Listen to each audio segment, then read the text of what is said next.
Canada, when you talk to Justin Trudeau again, is there anything he can give you at 3 p.m. when you talk again to also secure a pause, I don't know. like you said, with Mexico? I don't know. We have big deficits with Canada, like we do with all countries. I mean, I look at some of the deals made, I say, who the hell made these deals are so bad?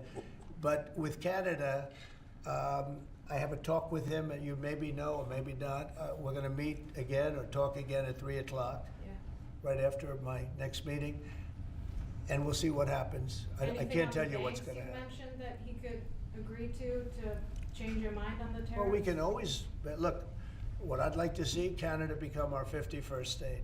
We give them protection, military protection.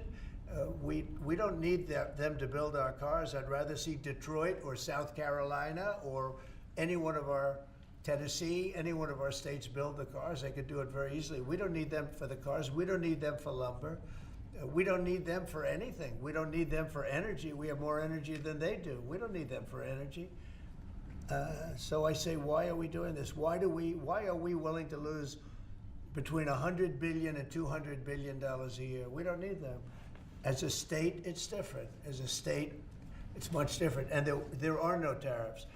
So I'd love to see that, but some people say that would be a long shot. If people wanted to play the game right, it would be 100% certain that they'd become a state.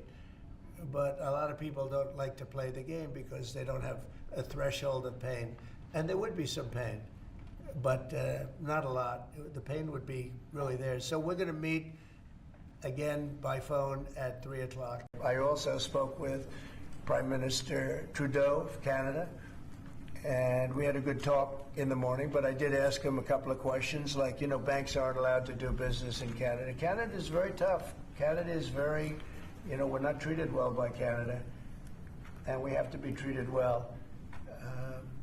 Banks are not, as an example, allowed. Did you know that? That banks, American banks, are not allowed to do business in Canada. Can you believe that?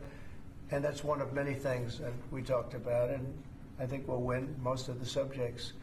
But for some reason, a lot of things have been very unfair with Canada. I noticed that in the first term. You deal with people, and after a while you begin to realize, like you learn that Larry Ellison's very tough to do business with, okay? He's a very tough guy. I mean, I'm sure you're shocked to hear that. But Canada is very tough. They're very, very tough to do business with, and we can't let them take advantage of the U.S.